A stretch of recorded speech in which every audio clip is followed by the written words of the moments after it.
muted all the time. Thank you. Thank you. Welcome, everyone. Now again, warm welcome to everyone. Apologies for the mute. Welcome to this second webinar on the MCR 2030 Digital Resilience webinar series. My name is Elena Monteiro. I am the Making Cities Resilience 2030 Coordination and Project Support Specialist at the United Nations Office for Disaster Risk Reduction. The MCR 2030 initiative, short for Making Cities Resilient 2030, is a global initiative led by UNDRR to promote implementation of the Sendai framework for disaster risk reduction in cities all over the world. This initiative aims to strengthen the resilience of cities and communities against disasters by promoting local level implementation of the Sendai framework and providing tools and resources support to cities to develop and implement their resilience strategies. The initiative also focusing on empowering cities and communities to take ownership of their own resilience and encourage collaboration and knowledge sharing among cities in different sectors. By working together, we can ensure that cities are better prepared to cope with and to recover from disasters, and that they are able to build back better and more sustainably in the future. So if your city here is still not part of MCR 2030, I invite you to join and to start having access to all of the tools and resources available to cities. Today, we will be discussing how cities in Ukraine, but also in neighboring countries, can use digital technologies and innovations to respond to emergencies, reconstruction, and recovery. We will be building on the experience shared by European cities and experts during the first webinar on understanding digital resilience, which took place in November 2020. And if you were not able to join, the recording is available on the MCR 2030 YouTube channel. During this webinar, our speakers will explore how digital technologies can help cities and communities to build resilient systems that incorporate humanitarian aid, socioeconomic regeneration, and structural governance reforms with long-term sustainable development. We will be embedding the principles of agility and transparency in risk governance and decision-making, and discussing how Ukraine could harness the potential of data and technology in areas such as nature-based solution, disaster damage and loss assessment, social media analytics, data mining, reconstruction modeling, and urban neighborhood regeneration. Before I begin, I would like to remind everyone to please mute your microphones when you're not speaking, and to use the chat function to interact with each other, but also the Q&A box to ask questions. We would like this to be a very interactive session, and please let us know where you're connecting from so that we have an idea of who is in the room. This session will be recorded and the video will be available again on the MCR 2030 channel on YouTube. I would like to extend a warm welcome to our speakers today, Vasilis Latinos, Coordinator of Urban Resilience and Climate Adaptation at ICLEI Europe, Alexander Sevichenko, Restart Ukraine founder and CEO of Zivizzi Agency, Dr. Haris Piplas, co-directing Urban Design and Planning Developing Dresden Summer, and Natalia Pustilnik, Project Officer WWF Ukraine, and also Dr. Boris Gilka, Director of City Health and Social Assistance Directorate at Academy of Public Administration in Chisinau and Moldova. We're also very excited to hear, and also a special thanks to Nuha Eltinai, Senior Office in Urban Resilience and Climate Adaptation at ICLEI European Secretariat, who will be leading the moderation of the session today. I'd like to thank everyone for joining us today and look forward to a productive and engaging discussion. Now I invite Nuha to kick off the session. Thank you so much. Thank you. Thanks a lot, Elena. Hello, good morning, good afternoon, and good evening, everyone. My name is Nuha Eltinai. I'm a Senior Urban Resilience and Climate Adaptation Officer at ICLEI European Secretariat, who is actually a co-partner for the MCR 2030 and also the co-chair of the initiative's European Regional Coordinator Committee for Europe and Central Asia. I'm honored to be co-moderating the session with Helena today and introduce our great, I would say, not only the cohort of speakers, but the interesting topics that they will be speaking about: the role of digitalization in emergency response and post-war recovery, which comes in response to the Ukrainian crisis with the aim to support Ukrainian cities in the rethinking and the reuse of digital technologies in building cities and communities.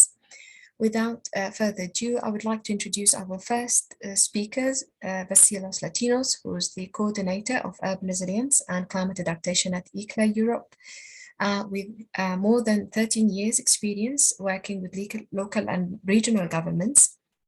He's coordinating the resilience portfolio at ICLA and also involved in the standardization and activities managing the European Urban Resilience Forum since 2016. Today, Vasilis will tell us more about ICLA Europe approach toward building urban resilience and how that approach will aim to support the Ukrainian cities and enhance the role of digitalization in conflict and fragile settings. Vasilis, the floor is yours. Thanks a lot. Thanks a lot also for both to Helena and Nuha for putting the session together. Good morning, good evening, everyone. I would like to just use like 5 minutes maybe of the time now to just set the scene, let's say, about the discussion that will come later. We have also like a number of speakers also that will follow me that actually have like a lot of information on the topic of digital resilience. What I would like to talk about today is like to give you a little bit like the context of what is happening, where we are, why actually this topic is so important actually, and why what is the role of digitalization in building urban resilience in conflict and fragile settings, but also to tell you a bit about what we have been discussing at ICLA Europe and also within the Making Cities Resilient 2030 initiative and how we have already started working together in a partnership to support the long-term recovery of Ukrainian cities. So the Russian-Ukrainian war has been, of course, ongoing since many years. It has intensified since March, but the hostilities were also initiated by Russia shortly after Ukraine's revolution of dignity. And at the beginning, we're focusing on the political status of Crimea and Donbass, which remain internationally recognized as part of Ukraine. Since March 2022, we have increasing tension in the area. This has led to significant loss of life, a lot of displacement, and devastating destruction of infrastructure. The United Nations and humanitarians, as of status of December 2022, have delivered people in the retaken areas of Vitsa and Kherson, sorry for my pronunciation, reaching more than 14 million of people across Ukraine. So within the Making Cities Resilient 2030 initiative and with a number of partners, we have been discussing since months now about the need of a pan-European resilience partnership to support the resilient post-war recovery and sustainable development in the Ukrainian cities. So this partnership can bring together urban resilience networks and organizations at the European level that can help support the cities in the resilience journey, to upscale the impact of existing innovations, to strengthen coordination efforts between the networks, and to mainstream climate adaptation and resilience in Europe and beyond. We have been operating the last 6 months as a Ukraine task group, and a first partnership framework has been initiated at the European Urban Resilience Forum 2022, and as a key output from the Sustainable Post-War Recovery session, and also closing plenary on financing the resilience partnership. So the partnership comes basically at a very at the stage that we need like to take urgent action in the wake of the crisis, and to support Ukrainian cities prioritize and better manage investments and the international aid that they are receiving, while addressing the questions of resilience of what and resilience to how to help build the institutional capacities to advance human, physical, social, and financial capital required to guide asset allocation into sustainable and resilient climate-adjusted returns. So here is some more information about the session that took place on 15th of September in Athens, in Greece. The session was organized by ICLE Europe, UNDP Ukraine, and the Nordic Urban Resilience Institute, together with the city of Malmö. It was very well attended and aimed basically at starting to thinking around building resilience for Ukrainian cities and providing with recent updates on the current situation in Ukraine from a city perspective, and also identifying key areas for providing technical assistance in post-war emergency response and long-term recovery and reconstruction. The key takeaways were framed around creating preconditions for support and mutual development partnership between Ukrainian cities and the urban resilience networks at the European level that were also quite present in the event. There were 4 cities represented in that session, and also like there was a mapping, let's say, of the initiatives that are already the cities are engaged in. And you can see also here in the slide, we have the cities of Mariupol, Vinnytsia, Rivne, and Irpin.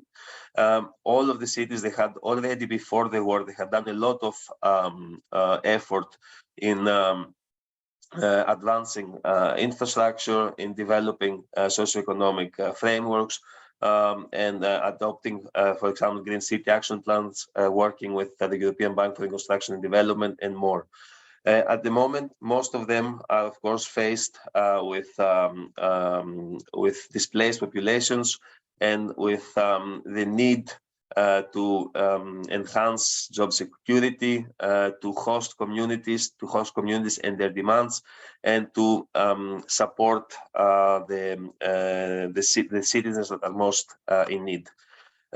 Here's also like some also graphic that came out of the session, and going now into like the topic of today, and looking into now on the role of digitalization for resilient recovery of Ukrainian cities. We know definitely that internet connectivity is a precondition for resilience, but also for the development of digital economy. Digital technologies play an extremely important role in continuing to provide citizens with access to digital services, including those displaced. So the access also to reliable public services remains fundamentally important during the conflict, and despite the challenges that are posed by the war, the government in Ukraine has continuously upscaled the effort to provide, expand, and digitize the public services.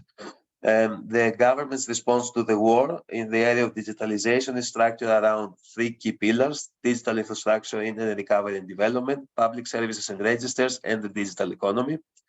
While the digital economy and IT sector were also here were experiencing quite a rapid growth in the years leading up to the war, leveraging highly skilled Ukrainians and investment from multinational companies. The digital delivery of public services with new state-of-the-art services launched just before the war, and actually it has been proving quite resilient after the first disruptions. But I will leave it here now, and I think our next speakers can also like dig into the topic much more. Thanks a lot. Thank you. Thanks a lot, Vasilis, for the presentation and this interesting introduction about the work that ICLE is doing in this regard. And just a very quick reflection on from your engagement at the UNESCO 2020 with the Ukrainian cities, and how do you actually see that, let's say, helped in the building of that resilience partnership? And to what extent also the formulation of ICLEI, let's say the 5 key pillars that you have introduced in terms of city-to-city knowledge exchange and understanding really the let's say how the support to Ukrainian cities needs to be guided through their vision and through their perspectives, and to what extent technology can also actually, let's say, help or maybe hinder this development.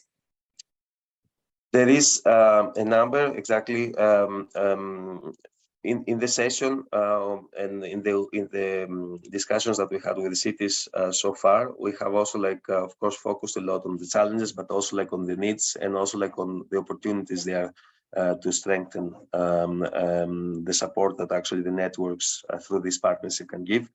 And this can vary into into different items of the approach, from building capacity, of course, within the Ukraine cities to share knowledge and develop mid to long-term solutions. And there, of course, digitalization is quite important. Also, to support the implementation of the country strategy for research and innovation, to provide with a demand-driven advisory role on sustainable development and financing and adaptive risk governance, to also facilitate city-to-city knowledge exchange, to share expertise and technical assistance for the reconstruction and recovery to build back better. This can also, of course, here digitalization needs to play also a very important role, and this is where also we see that the Making Cities Resilient initiative can support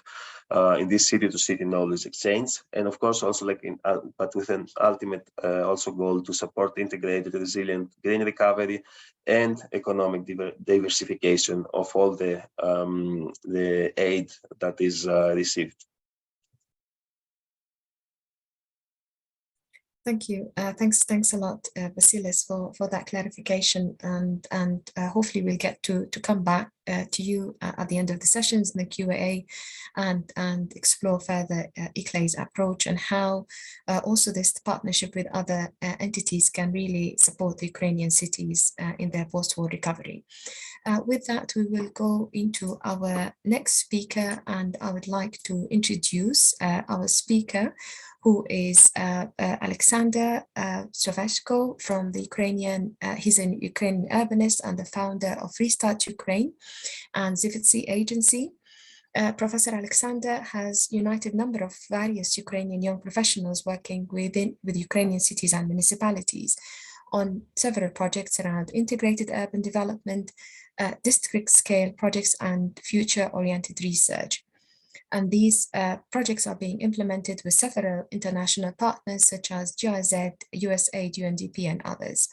Alexander is going to tell us more about the Restart Ukraine platform, focusing on issues around data generation, data analysis, and how really the data can feed into the decision-making process in post-conflict and fragile settings. Without further ado, I will hand over to you, Alexander, to tell us more. Thank you. Thank you, Noha. Yes, my name is Alexander Shevchenko. I'm a bit too young to be professor, not yet there. So I will try to squeeze all the information I have in the next 10 minutes. And without further delay, I will share my screen. So yes, the title of my presentation is this digital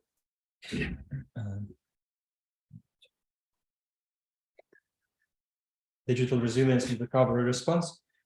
So being in Ukraine and leading an urban agency before the war, working with the municipalities and cities on the daily basis, we faced, I mean, me and my team faced a huge challenge on the 24th of February, where the full-scale war has started. However, we were not really sure what to do except donating to the Ukrainian army. However, the next 10 months developed a certain story where a lot of people united around this idea that we need to think about the recovery during the war, because it is a very precious and important time. And I will try to lead you through our journey, which is still ongoing, still developing every day. So yes, it is Restart Ukraine how the NGO is named where we work, and still the recovery from one side it is going on, but from the other side it is based on these bubbles where like every ministry, every department is acting on their own behalf. And the key idea is to make it holistic and to synchronize it in a common vision. This is a kind of our starting position, starting goal, and from there it was specified several times, because in our opinion, the key asset also here is during the recovery process is not only the money for the recovery, but also space for the recovery, because the difference of this war from the wars of, I don't know, 5th or 6th century, it is an urban war. So all the battles are happening for specific settlements, whereas it's not like two armies in the field battling each other. So obviously the most damage is focused and is concentrated in the cities. And in our opinion, it is very important to distinguish phases of the recovery: humanitarian response, like early recovery, then adaptation, and then sustainable development, and reserve relevant amount of space of the cities for that. And with this idea, which we heard from many different stakeholders, that yes, there is different approaches and you need to change them at some certain period of time. We tried to develop our vision specifically about the spatial development and urban development, urban design, as well as the rural communities. So yes, 3 time frames, time horizons, as I mentioned.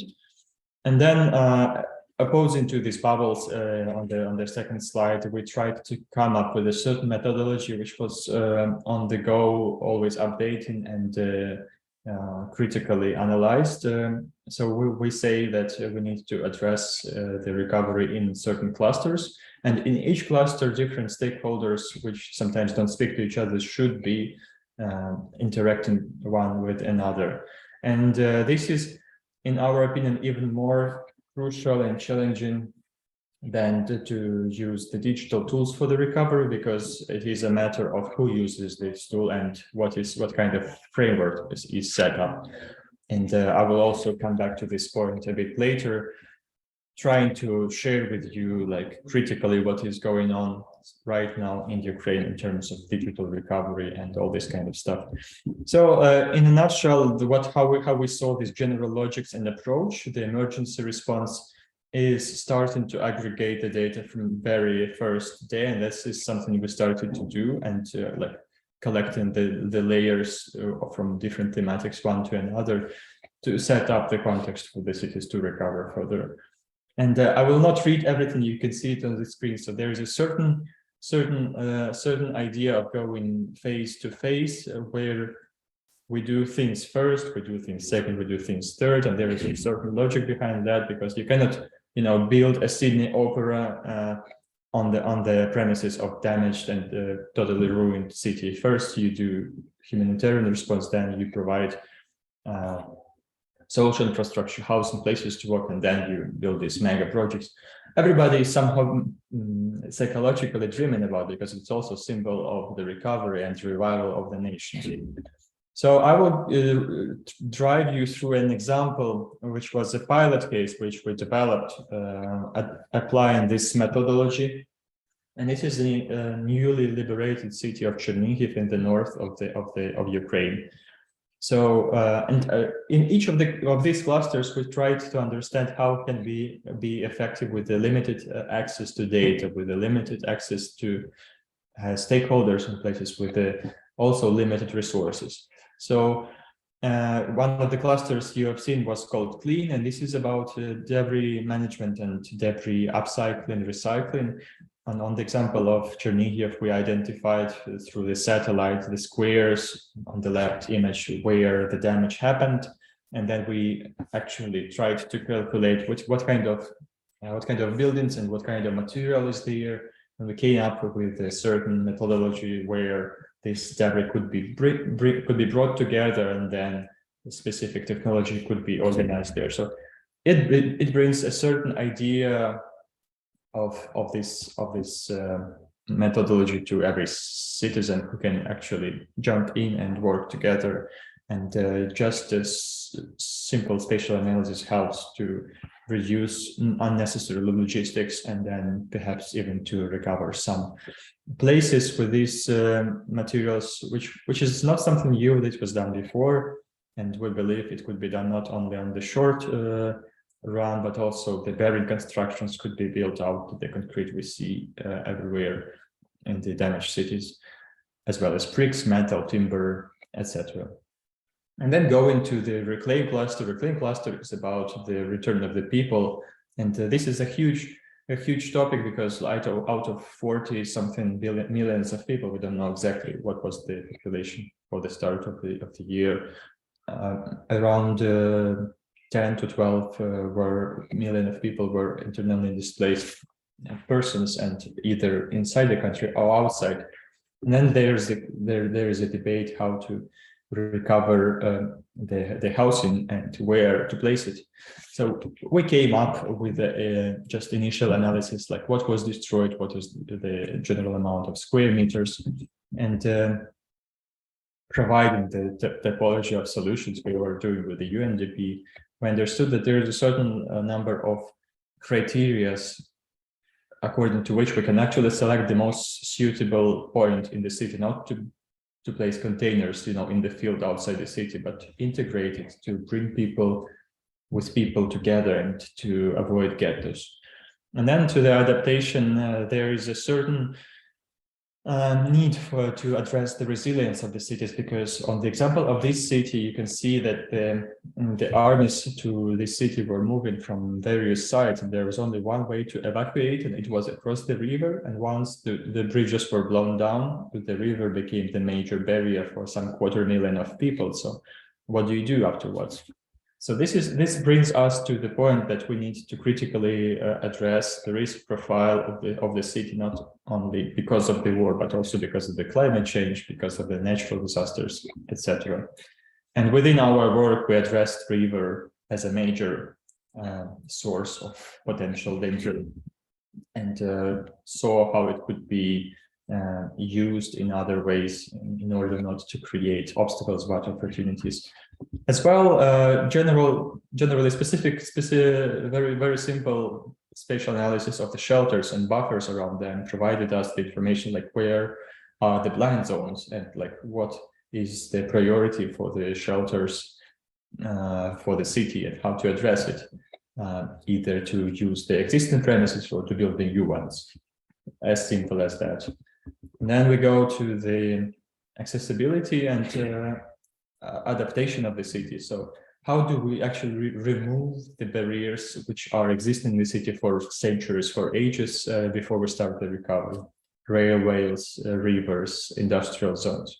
How can we increase and ensure the integrity of the city? And for that, the specific analysis was done, specific points were figured out, and the information was given to the city. These are your blind spots where you should act initially. And out of that, we can come up with specific action areas and specific projects using the resources, using the potential, using the help from the outside more effectively. Because unfortunately, or it's like it is that Ukrainian municipalities are now accepting all the help from outside, sometimes not even critically assessing whether they need it or not. So this time to stop and think like, how do I actually use these assets coming from the outside to the best outcome possible, this is something which could be brought by these digital tools. And also that we can go to more sophisticated and complex things such as climate change, heat islands, green-blue network, mobility, micromobility, which is all available, and we identified also the blind spot within these topics, came up with the structure of decisions, and then also provided some spots and examples of projects that could be built, specific projects in specific places. This is something very important for Ukraine right now. And yeah, there are some more information here, how to make the economy more various, where to place it exactly. So there are many these high-level questions, but our focus and our lens of view is like where to place it spatially, so we don't end up having eclectic city, but we have an effective city. And yes, just to sum up, I will come up with a few questions to answer. Is that how to widen the circle beyond just the house and infrastructure recovery? This is the primary focus right now, but we need to look at it more complex and wide, and for that you need to involve the specialists to the dialogue, and this is something not yet happening within the government. So digitalization is not you know, a good per se. Digitalization can be used in many different ways. Digitalization, you know, is used by hackers in a way. So we need to be aware of how do we use digitalization and who is included to this digitalization. Then how to make recovery not a data shield, as I said, and then user. The reality is that the capacity of the communities and municipalities who are actually the drivers of these recovery plans due to the decentralization reform is still very modest, to say. So how do we either enforce them or teach them how to use these tools? Because otherwise the existing capacity of specialists in Ukraine is not enough to cover this huge amount of municipalities and cities you have seen on the map before. And yeah, connection of the stakeholders, which I mentioned several times. So I will wrap it up here and hand it back over to you, Noha. And I hope I kept the time well. Thanks. Thank you. Thanks a lot, Alexander Zhevchenko from Restart Ukraine. Very, very interesting and very rich presentation indeed. And interestingly, it brought up, I would say, different dimensions into the discussion. One, I think, is really, really critical and important, is not only the issue of the data gap, but how data is being analyzed, who's using this data, and how technology is being utilized to support the decision-making process of that data use. And then the other interesting also point that you have brought in, which is it's not only the money that is important for recovery, but also the space, being an urban war that is now currently taking place in Ukraine.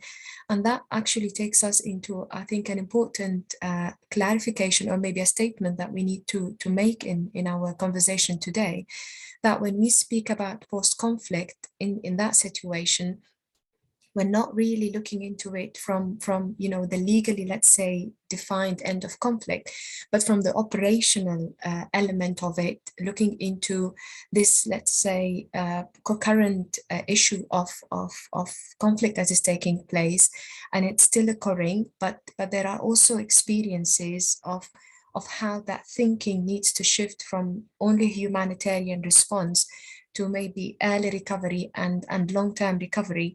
And your presentation brought up these interesting aspects beyond just thinking about, you know, the emergency response, but also looking into issues around adaptation, accessibility, and even integrating climate change challenges and mapping multi-hazards when it comes into the city profiling. I will stop here, but I think, and we also have really interesting questions that are coming into the chat. So I will reserve my questions to the Q&A. And maybe just to follow up also on your discussion, I think our next speaker comes into a very interesting point when we speak about urban design and planning. And I would like now to introduce our third speaker, Dr. Haris Piplas, who is the co-directing urban design and planning development from Dries & Sommer, which is he's also responsible for integrated urban solutions and innovation sector at Dries & Sommer, which is one of the leading planning and engineering consultancy offices. Haris is also the co-author of the book of Global Urban Toolbox and the initiator of the reactive Sarajevo Urban Transformation Project. Without further ado, we would love to give you the floor, Haris, to tell us more about integrated urban transformation projects and the role that they can play in building digital resilience in post-war recovery. The floor is yours. Thank you very much, Nuha. Thank you, UNDRR and ICLEI for this kind invitation to be part of this very inspiring, interesting round to discuss, I'd say, very urgent issues that are ongoing in cities that go through a war or post-war recovery, hopefully, or obviously, if you look into the globe, there is a situation of many overlapping crises that we have to address, and very often the tools that we can use across are more similar than we think. I hope you can see my screen now in full. Yes, we can see it. Thank you very much. So, this integrated approach is something that I strongly believe is a way to translate holistic analysis, which you can see on the first slide, and turn this holistic analysis into an integrated project. But for that, we need to take a look in all these different topics, issues, challenges that Alexander, that you, Helena, and Nuha mentioned, and also Vasilis in his presentation: social infrastructure, public space, mobility, the architecture, the urban form of a city, the commercial and economic aspects of cities, and then translate this into, and now we have these emerging concepts, which are not that new, but remind us, like the 15-minute neighborhood, that we need to think of cities as assemblages of different stakeholders, different activities, human, social, economic, ecological, and we have to catalyze this interaction. So in this sense, we always try in our project at Dries & Sommer, and also a method that I worked for many years on in applied research, to translate the situation of a place into a solution, because only with solutions we are able to also catalyze or initiate the change that we are aspiring to do. I will also look at different cities with you today that are emblematic examples of destruction. For example, Sarajevo, a city where I was born in, as you know, in the 90s went through herbicide, the killing of a city, and not only of infrastructural destruction, but also a humanitarian, a human tragedy. Unfortunately, this was not the last time that such an event occurred in Europe. We are all obviously with our hearts and soul and ears and trying to contribute to what's going on in Ukraine, but strongly believe this experience of Sarajevo that witnessed destruction, but also a variety of reconstruction efforts, and incredible international and human solidarity, but very often this effort was not as successful as assumed or as intended. And in this sense, the reconstruction largely failed, and even if you want, amplified the environmental issues like air pollution, segregation, brain drain. So this is an image of Sarajevo in a central part of the city, 96 and 2012. So you see the physical reparation happened, but the lack of public space, public buildings, of soft mobility, of participation in planning and in transformation created a very strong frustration, and this also led to a brain drain that's still ongoing. So in this sense, we have to bring innovative solutions. We have to think of how to really involve the stakeholders. So this phenomenon that Alexander just mentioned, despite the funding that comes from abroad, despite the solidarity, we don't have a coordinated effort. We don't have a multi-stakeholder effort that can help a city to be indeed revitalized. And this is what, let's say, led me to initiate this urban transformation project in Sarajevo for the post reconstruction. If you want a task maybe of my generation, of our generation, to think 20 years after the war, so what went wrong, what can we do? So in this sense, what I just mentioned, this integrated analysis to understand in the central part of Sarajevo that you just saw on these images, now you see the architectural and urban solutions to it. We looked into the buildings, we looked into open space, mobility, different reference points, challenges and potentials both, and then went to create the first digital three-dimensional model of the city, went to take this information and activate with these stakeholders that you see on the right bottom part of the slide, international and local experts, activists, academics, business community and investors, co-funded by the Swiss Confederation to create this urban transformation project, and I'll try to also repair what went wrong in the post-war reconstruction. So in this sense, this is a way that we approached the status quo that we found in Sarajevo 15 or 20 years after the war. And I'm not showing you only these technical drawings, if you want, that some of them are intendedly cartoonish that you saw on the last slide. It's not the intention to confuse the media, to confuse the stakeholders. We have to visualize how the urban transformation of a neighborhood will look like, also that is understandable to all the stakeholders. So that's why we use digital tools for participation. You see on the right-hand slide where we can indeed, next to this old school analog and still very much necessary physical infrastructure of city lab workshops you see on the left-hand side, but again, use digital tools to demystify, to calculate, to quantify, so we can erase the confusion, we erase the frustration, we can let's say contribute also to the transparency of this process, and contribute to the rise of trust among stakeholders, because very often is it just, so it's not the lack of talented urbanists and architects, even lack of funding or lack of political will why projects don't work. It's about really co-creating a city and putting all the stakeholders together, put competencies, expertise, and translate it from initial ideas to this urban solution that I saw in the last slide in a co-creative effort. But it's also that it's not only these radical examples, radical urban laboratories like Sarajevo are relevant to think of, and also to experiment about post-disaster or about climate relevance. We had a pleasure to work in Mannheim in Germany in a project funded by the German government, obviously a city that lies also on a large river, so two large rivers.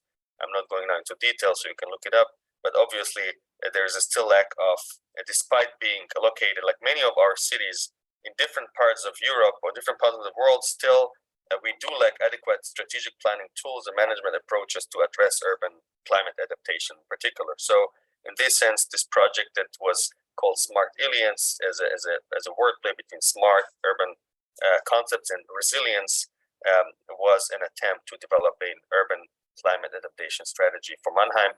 And it's just a real glimpse out of this large project is that we realized, for example, that there is a lack of integration of data, of overlap of social and ecological vulnerability. We're very agile public authorities we found there, and obviously internationally very active, bringing international stakeholders and partners into the game. But these sort of basic things were sometimes missing to really overlap these social and ecologic vulnerabilities, and in this sense to find what are the most threatened areas in the city. In this sense, we needed to also to create new data models, to create these new evidence-based maps and drawings in order to visualize, in order to understand where are these locations and how we can use this information to interconnect open space, how we can create green corridors with intent to really have this urban development, future urban development of the city in accordance with climate ecological guidelines. And please feel free to look it up online. The result of this project was a urban governance toolbox, in particular for climate adaptation, that we now expanded in this setup that you see on the right-hand slide, right-hand part of the slide, with the Hafen City University Hamburg, University of Stuttgart, and other industry partners, where we figured as an implementation partner to translate all the knowledge into concrete solutions for urban climate adaptation, and we expanded it also to bring in knowledge from other cities into this platform. And in this sense, this is for us a preliminary result, and we want to move on also to use this, as I just mentioned, knowledge to create this project that we were happy to work on in different other cities, where you see this a bit of a romantic symbiosis between human and nature. But in this sense, this is where we have to go in the direction of ecological urbanism. And that's something that we now also look in, how we can create this toolkit for that can be used in cities. And that's something that we look at in the very interesting setup of stakeholders, including the OSCE, Swiss Peace, and different other cities around Europe, like Basel, etc. But it's not only these, I'd say, romantic images. We have to look into these non-places, or the less attractive places in our cities, and in this sense also work on transforming them, activating them, make them available for the public, make them a place for investments, for recreation, for human interaction. In this sense, I feel this is a two dimension that we have to work in our cities, in a strategic dimension, but also in this micro activation of places. And in the very last part of, if you allow me a minute more, I will just also shed a light what we are attempting to do in Ukraine. And I much appreciated what Alexander mentioned. And we stand in a strong exchange. And in this sense, there is a series of also so-called secondary cities, if you want, in Ukraine, where the deoccupation is ended, like Makarim in the Bucha region, that we had the pleasure to work with the local mayor on in developing an urban recovery plan for the city, a urban, if you want, urban planning tool that was now also legally anchored in Ukrainian planning laws. Still, it's an ongoing discussion. So obviously we have to adapt our laws in all the other countries if you want to implement these solutions. But in this sense, we are contributing also in this kind of development of this policy in terms of developing a methodology for this urban recovery plans and programs, putting them into different stages, like preparatory research work where you analyze and diagnose what is obviously going on in a city, and then translating them, similar what you saw in the last slides, into scenarios, action plans, and prioritize what pilot projects should go into implementation on the third part of the slide. And in this sense, very important not to just produce drawings and beautiful business plans, but also have these multi-stakeholder processes, city action labs. And that's something, obviously, that we attempt to, and we will continue to work in the next weeks, months, and years ahead. So we would like to also to invite interested partners to join us.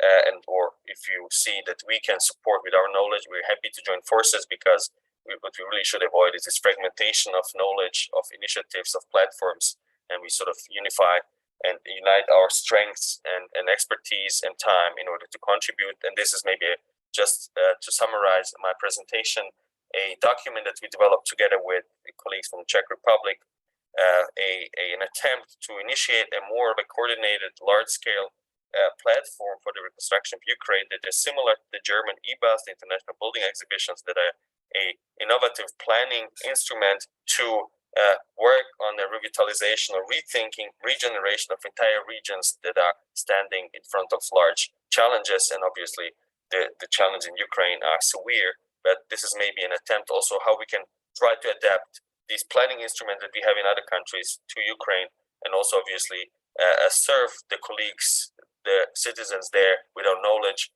And just as a first step, we developed these 10 principles that obviously I'm happy to share with you in more detail, but we have to think of public-private partnerships.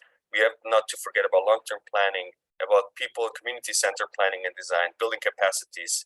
And again, this IBA as an umbrella can serve as maybe a relevant mechanism for the future steps. So with that, I would like to thank you for your attention, and I'm very glad to dive into details more in the question and answers session. So thank you.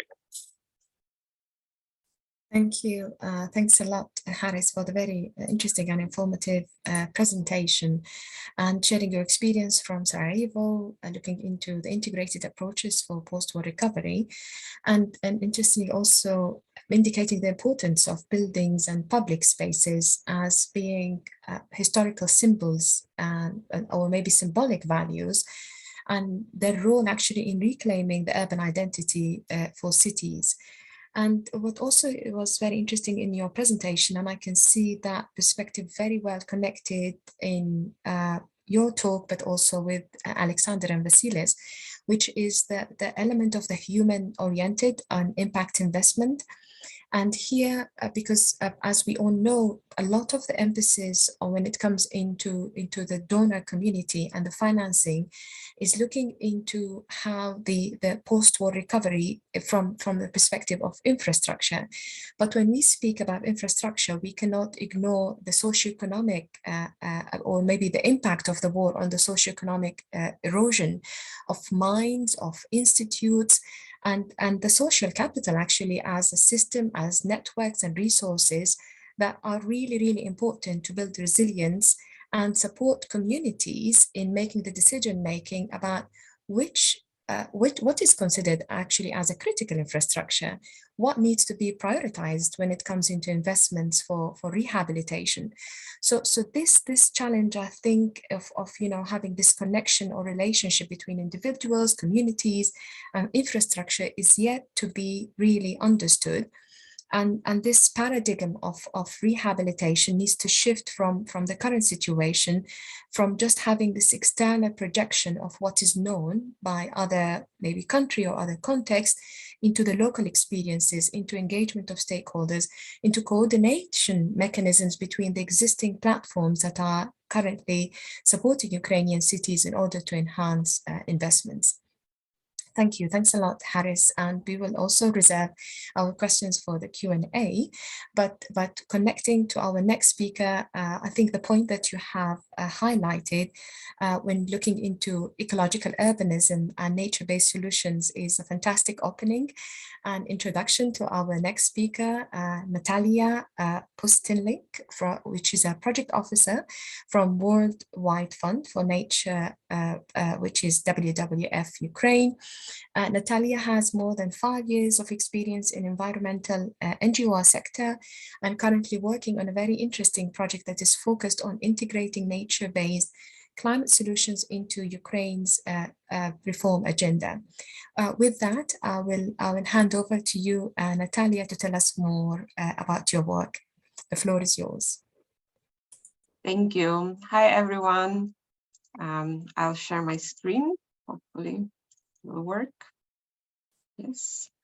Yes, thank you for inviting me. It is a pleasure to participate in this event. And of course, it was very interesting to listen to the previous speakers who have so much experience in city development, urban development. Well, I'm coming from a bit different background. It's nature conservation and sustainability. But nevertheless, it is an important topic, as we heard today already mentioned. So today I'm going to talk about nature-based solutions, digital resilience, and build back better. And of course, we see that the war has caused huge suffering and damage and loss of human lives, huge migration, destructions of whole cities, sometimes, and infrastructure, but also damage to nature, such as contamination of rivers and soils, destruction of forests and the system of shelter belts and protected areas. So this infrastructure that was built using fossil fuels mostly, and the nature and wildlife that provided us for centuries with food, with shelter, and with material resources, it needs to be restored. Both needs to be restored. And of course, while we recognize that reconstruction must address immediate humanitarian and economic needs, we understand that the recovery plan has to also is a huge opportunity to promote transition to nature and climate positive future, so that we can ensure that our country is resilient to future environmental and climate risks. And together with Boston Consulting Group, WWF developed simple principles also to ensure that the immediate humanitarian needs are met, but also sustainable recovery and long-term developments are ensured. And these principles include some examples such as consistent nature positive strategy must be developed across all sectors. Of course, transition to low carbon economy, nature protection, sustainable agriculture, deployment of best available technology, investment in human capital, including the development of tech and data capabilities, and socially inclusive and public governance. So as we mentioned, both cities and industries and infrastructure and the environment need restoration. And how can we ensure that we restore both, but not at the cost of each other, as it was usually before? So are there such win-win solutions? And we believe that in every sector, housing, energy, transport, agriculture, industry, there are opportunities to ensure decarbonization, to reduce resource use, and to use nature-based solutions for addressing people's needs. And nature-based solutions have been a hot topic lately. It has been included for the first time in the decision text of the United Nations Framework Convention on Climate Change and the text of the Global Biodiversity Framework. And they are promoted as a way to address societal challenges while enhancing biodiversity and adapting to climate change. So we believe that implementing nature-based solutions in post-war recovery in Ukraine can help restore the damaged environment. First of all, it can help sequester and store carbon in some solutions and provide a basis for sustainable economic development. And they are particularly relevant for the forestry, water management, agriculture sectors, and urban development, as was mentioned. But shortly, what is the role of digital technologies in sustainable recovery? And I'm not going to talk a lot about it because other speakers mentioned, but we want to stress that digital technologies are extremely important in sustainable recovery. And IPCC also mentions that digital technologies can play an important role in mitigation of climate change. And Ukraine, as has been mentioned, has a significant digitally trained force, digitalized public sectors, and all the opportunities to leverage these technologies to ensure sustainable recovery. Some examples that we look at from the conservation and sustainability perspective are precision agriculture for resource-saving farming, remote sensing and GIS for mapping the damage to agriculture fields, to forests, to other land categories like protected areas, and also using GIS for improving the soil monitoring system. We also look at spatial models in spatial planning and development of cities and regions. Also models for forest landscape restoration to ensure climate resilient forests in the future.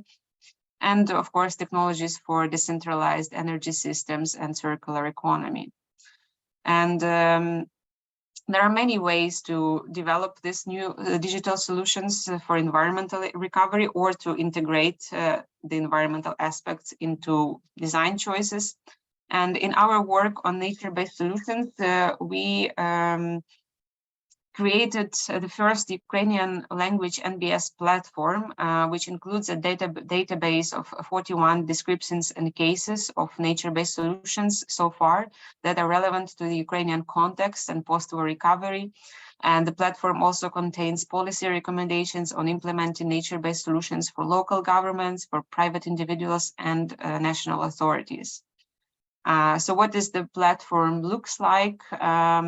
You can select the main sector in which you are interested in, such as water, agriculture, forest, or urban. And you select the problem that is the problem, one or two problems that you want to address, which is climate change mitigation or adaptation, disaster risk reduction, economic development, human health, food security, water security, or environmental degradation. Then there is the possibility to filter the solution by the type of ecosystem and by the type of solution, or like management of ecosystems. So for example, restoration, protection, management, or creation, and the scale of implementation. So this platform can be used by private individuals, such as farmers, water managers, or ordinary citizens, by local community authorities or active groups, or regional and national authorities. And they can use the platform to improve their knowledge of nature-based solutions and what problems they can solve, and finding practical advice or legal advice about implementing certain nature-based solutions in their area.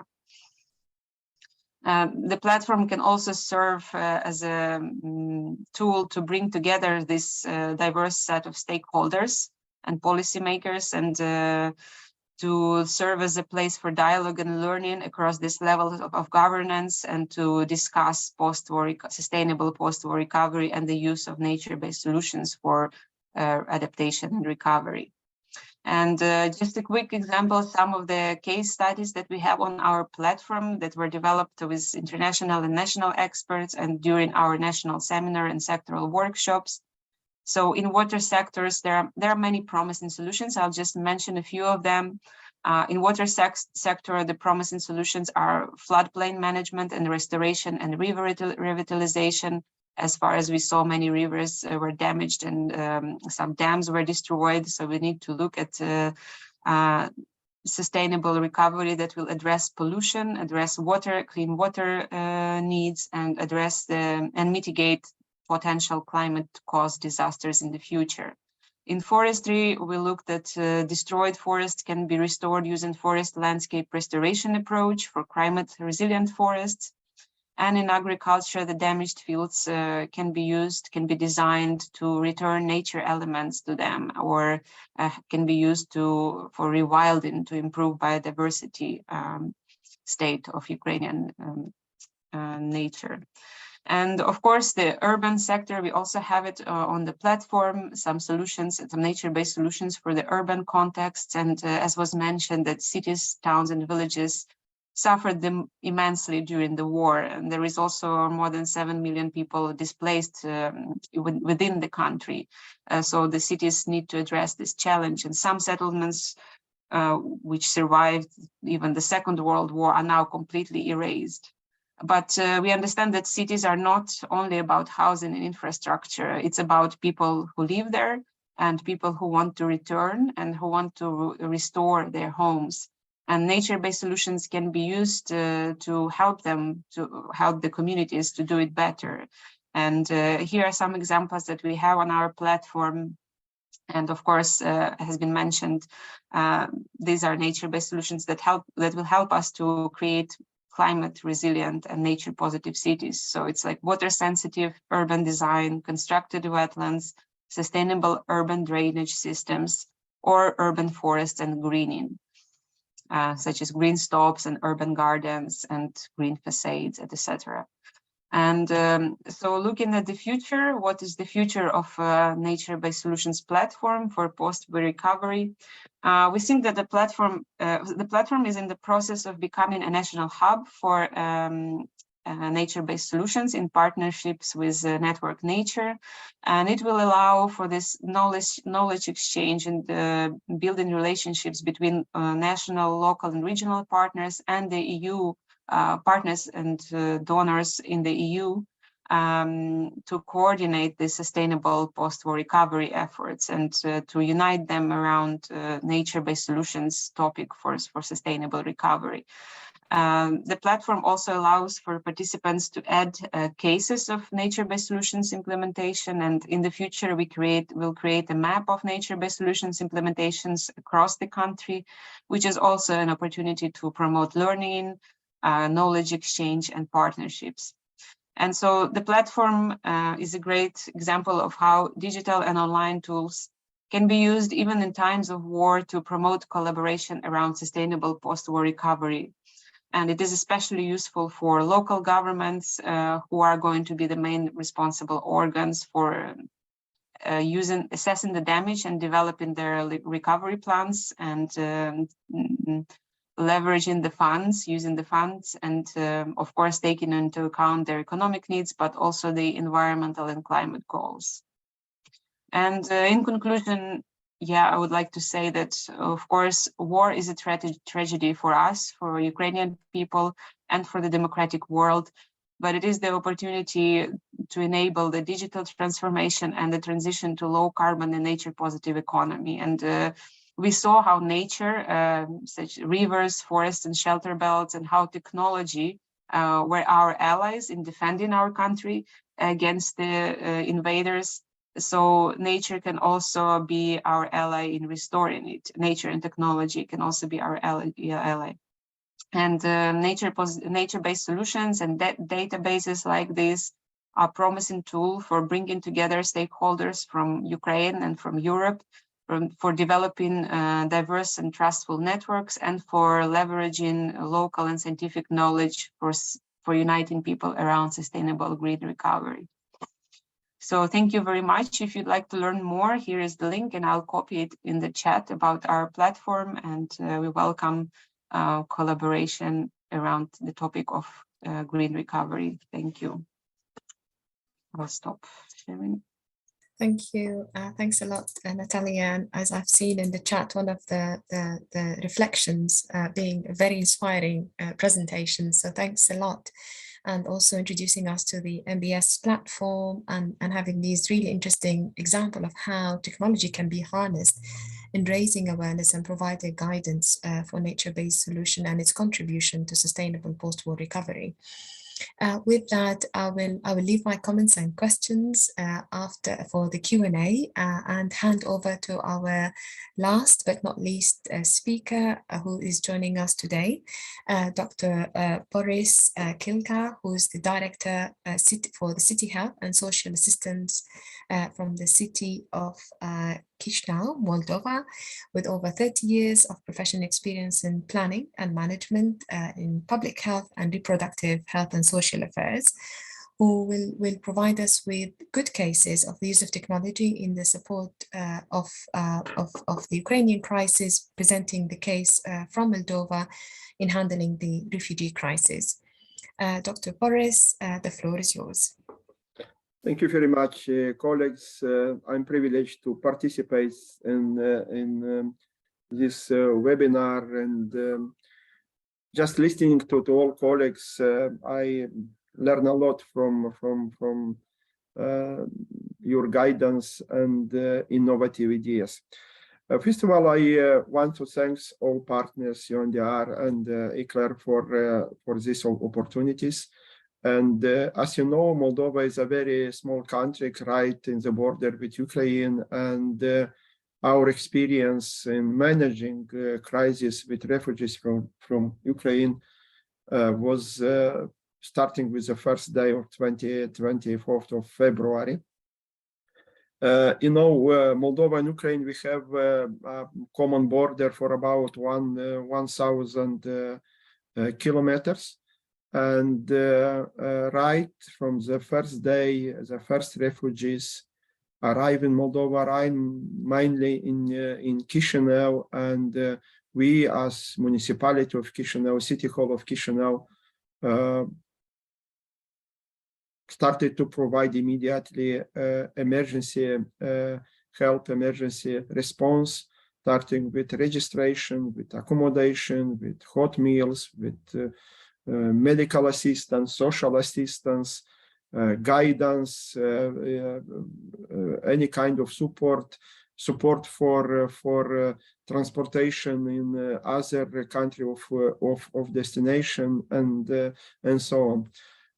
Just for information, from the beginning of this crisis, about 700,000 refugees come to Moldova, and all these people was assisted mainly by government of Moldova, but also mainly by City Hall of Chisinau. To date, we have about 100,000 refugees, which have so-called permanent status of refugees here in Moldova, deciding to remain in Moldova, to remain in Chisinau mainly, and waiting for end of the war. in order to going back to the place of origin. From this point of view, Chisinau in Moldova is very geographically comforted, let's say.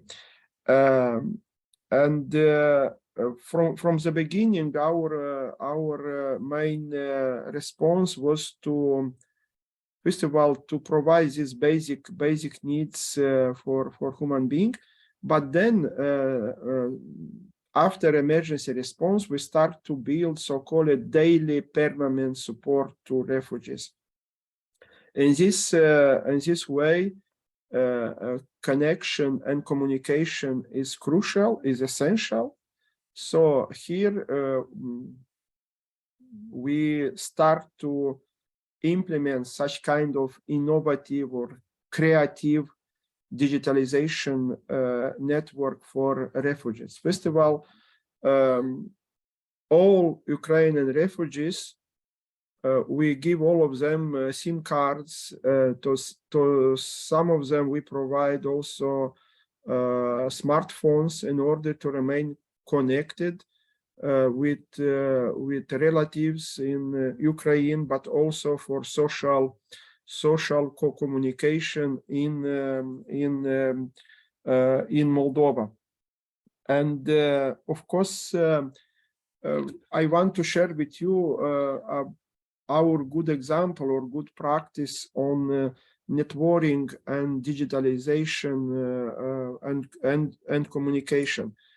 City Hall of Chisinau, we started to implement so-called refugees go online, or refugees remain online. We have selected mainly elderly refugees, providing them with smartphone, with SIM card and free internet access, and with support of young people, volunteering young people. We provide to some of them necessary skills to operate with smartphones. And this was very innovative, very well appreciated by refugees from Ukraine. And after the training, after several consecutive trainings, how to use smartphone and how to be connected, when they receive such kind practical skills and knowledge on digitalization, they start to use these devices, being very well connected, first of all, to family, relative in their country of origin in Ukraine, but also in so-called refugees network here in Moldova, but also in Europe, because we have different cases. When some families remain here, some members of the family going to Europe, some remain in Ukraine, and so on. So having this social connection and communication, it's very appropriate to their needs. And this project is continuing, and we actually recommend this project for replication at country level, and also discussing with some UN agencies here in Moldova, who decided also to support this innovative approach. Also, I want to mention in terms of digitalization, but among refugees from Ukraine, majority of them are women and kids, and some of kids, especially, they need to continue their educational classes in the school. We organize in our shelter, but I want to mention here in Chisinau, we maintain and we support the biggest shelter for refugees in Moldova. And we organize so-called educational classes for school people, providing them with all necessary equipment, computers, laptops, internet connection, including Wi-Fi, and in order to assist them remaining connected to their school in Ukraine and continue this educational process. It was very much appreciated by refugees, by parents, and so on. However, in terms of protecting critical infrastructure, we still looking for emergency response here in Moldova, because Russia as an aggressor have an intention also to expand this aggression to other region, and even to Moldova as well. In these terms, we develop so-called emergency response for critical infrastructure, and this I think is very important also in terms of digitalization and emergency response for recovery. So providing this electrical power station, having this independent electrical supply, available internet connection, stable internet connection and network, also mobile phone and mobile connection, I think is a critical, and something is like very basic but essential in terms of supporting refugees from Ukraine. So we are continuing in expanding this support for critical infrastructure in order to support these digital tools for refugees, assuring access to internet, to Wi-Fi, to data transmission, and also helping refugees also in accessing public services, also online public services. I want to mention that Moldova is among countries in the region which having very advanced networking and online public services, which is very resourceful also for refugees.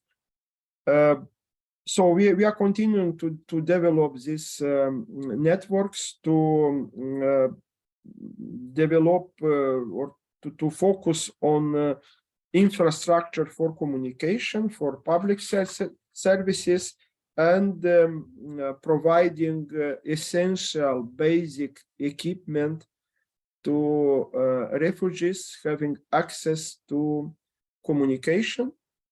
And I think this is a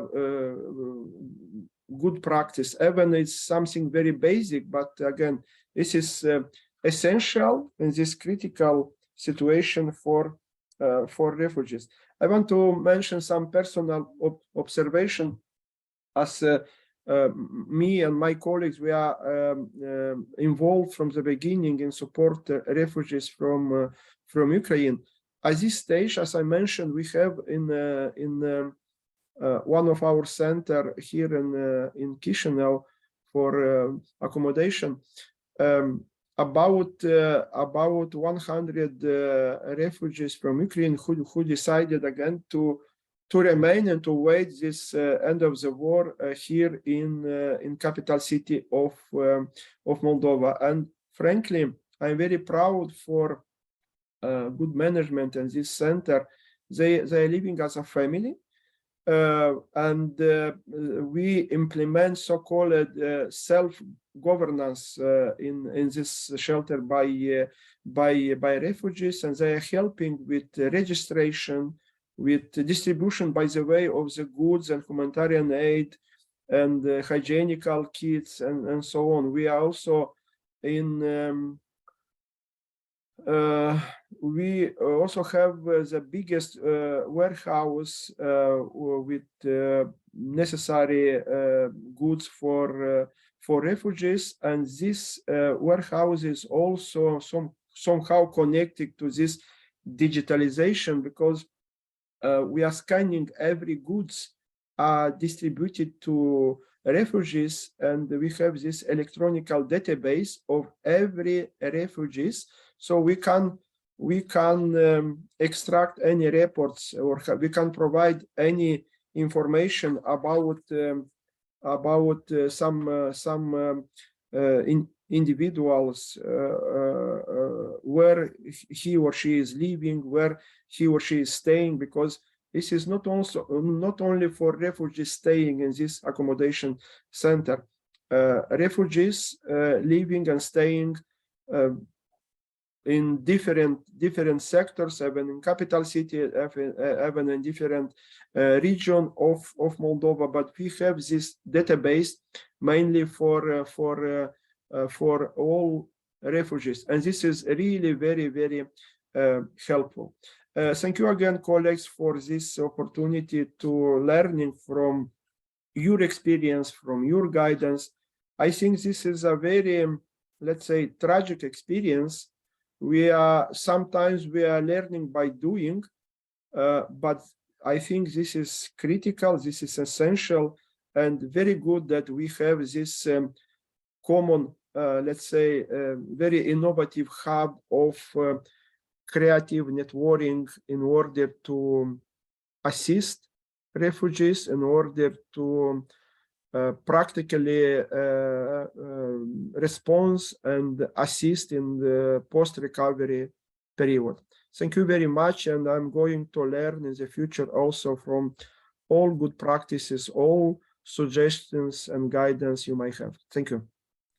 Thank you. Thanks a lot, Dr. Boris, for sharing your very interesting experience and the efforts that are done by the city in support of the Ukrainian refugees. And I think one of the very important elements that you have brought in is addressing the issue of inequality when it comes into access to data and access to the internet, and the support that you, or actually the different activities that took place, whether for the elderly and the most in need, or even children and women. And this is actually one of the key comments that have been raised in the Q&A and in the chat today from different participants. So thanks a lot for reflecting on that. Noting that we have only 4 minutes left in the allocated time, and considering the very engaging presentations that we had, but also the very interesting questions that are raised in the Q&A, if our speakers would mind just staying for maybe 10 minutes or 15 minutes extra just to respond to some of those questions, that would be really appreciated. And yes, we will try our best to respond to most of those questions. And maybe I can start very quickly here with addressing one of the questions around crowdsourcing data and the use of social media. And maybe in that question, I can hand it over to you, Alexander, around how can social media and crowdsourcing actually help us better understand the impact on the civil society and the benefits on improving risk communication and disaster preparedness? That's a very interesting question, and I think urban planners, at least in Ukraine, underestimate the value of this type of information. What I can say is that together with UNDP, we were doing some common work about analyzing the tweets from different parts of Ukraine, especially in the early phase of the war. And sometimes, especially if you talk about micro data, if you talk about very small scale planning, this is definitely a good proxy for the first estimation of the information. So, like, let's say once we were doing this case about Chernihiv, it was so long to wait for the response of the official authorities. However, monitoring the social media and trying to estimate what's going on was something helpful on the first first approach. At the same time, digital tools are essentially important mean of the communication between the Ukrainians. Even during the blackout, without the internet, there was I remember these threads about which messengers work offline without internet, creating local media, local networks, so the information could be widespread even without internet, only with this telephone signal. So this is something really to explore more, and I think it was most important during this early phase of the war, but it's still going on, as somebody was saying, so that yeah, despite we are having some progress with this humanitarian early response, we don't know when it will be over and for how long we will be managing the response in this hybrid way. Thank you. Thanks a lot, Alexander, for your response. And there's also, I'm trying to actually combine the questions on the key topics so we can manage the time and make sure that we are addressing most of the questions and comments raised. Another important question is around coordination, and maybe I can address that question to you, Vasilis. Speaking about ICLEI approach around coordination and around being more of a facilitator between the different initiatives and the different, I would say, capacity building support that can be provided for the Ukrainian municipalities. There was a question regarding the planning for recovery in Ukrainian cities, and is there a mechanism for coordination between humanitarian actors, especially thinking of shelter, wash, and response activities that could create physical realities and placing like the different physical elements within recovery efforts? Yeah, thank you. There is definitely, as you said, Nuhas, ICLEI being more kind of in a facilitator role there. This is like something that we do consider a lot. We know that from the discussions that we have, like with Ukrainian cities, we know that there is, of course, humanitarian aid coming, but that is the main problem: how to coordinate and how basically navigate the resources and the aid coming like to the most appropriate, let's say,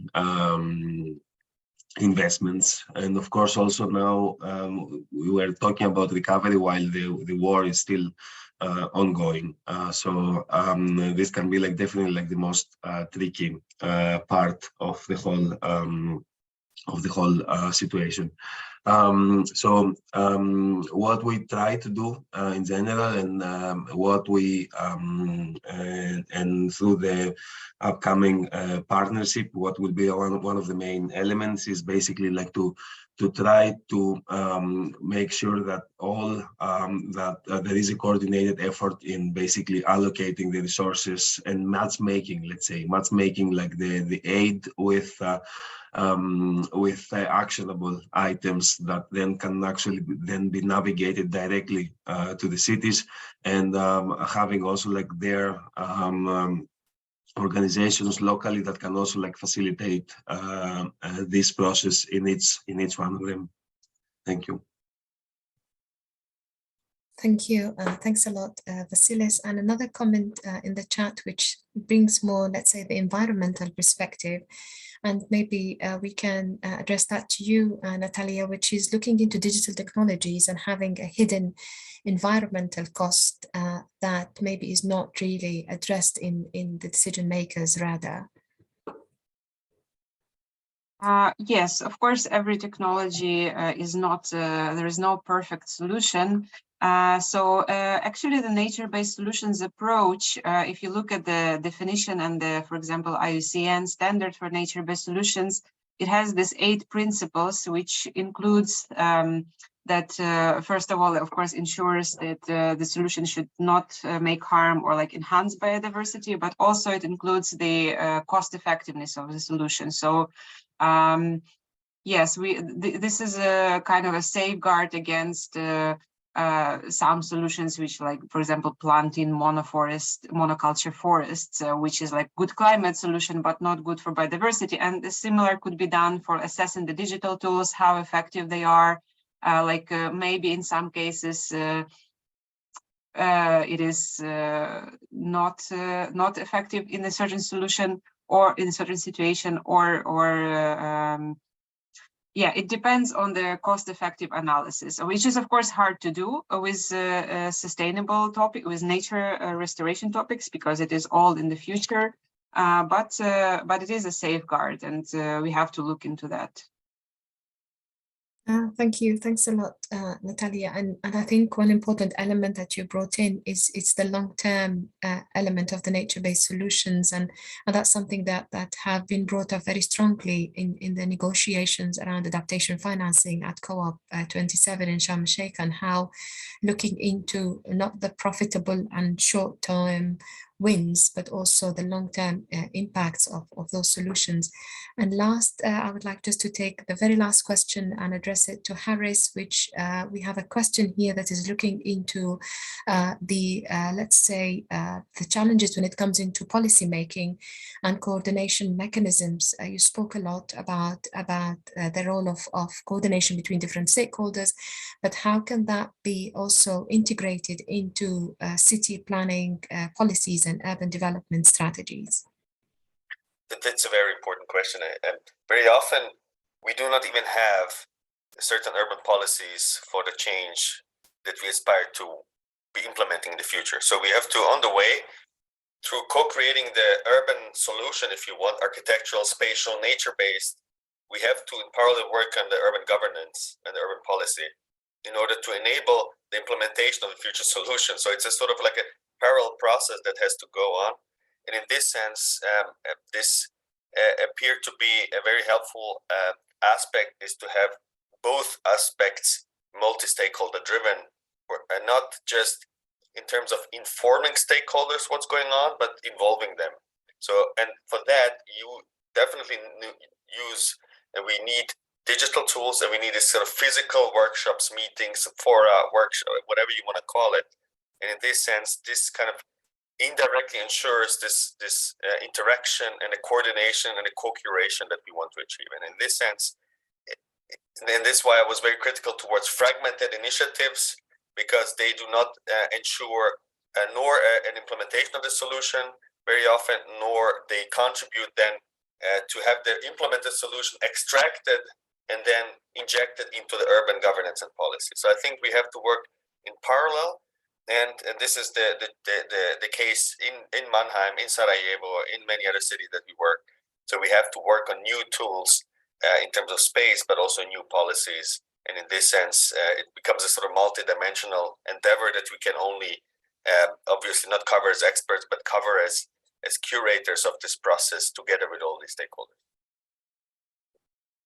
Thank you. Thanks a lot, Harris, for this really comprehensive answer. And I think that takes us into the end of our presentation and webinar today. But also, interestingly enough, speaking about the topic of policy challenges and regulations, I would like to invite you all to join us for the actual third and the last webinar of our digital semester series that is going to take place to take along this very interesting discussion that we had today, but focus more on enabling digital resilience, how policy, regulatory framework and financial mechanism can actually be developed in order to support this digital resilience understanding and actually harness the opportunities that can come from digitalization by, again, sharing different experiences, not only from public sector, but also from the private sector, from local governments, NGOs, and looking into different issues around financing and standardization. So with that, we will end up our webinar for today, and I will hand over to my colleague Helena to close the webinar. Thank you so much, Nuha, and thank you so much for all of our speakers, everyone who joined today. We had people from all over the world and all of the different time zones. Stay tuned for the next webinar where we will share more tools and resources for cities. And if your city is still not part of the MCR 2030 initiative, once again, I invite you to check out the website, have a look and see the sorts of organizations, the tools and the resources that you can have access with no cost by joining the initiative. I want to say thank you so much for all of our outstanding speakers, and have a great rest of evening, have of day for all of you. Thank you. Thank you. Thank you so much. Just a very quick, I forgot to mention, all of the presentations and the recording of this webinar will be available in our website, the website where you made the registration, but we will send a follow-up email in the course of today or tomorrow. Thank you so much. Bye, everyone. Thank you. Bye-bye. Thank you, colleagues. Bye. Thank you.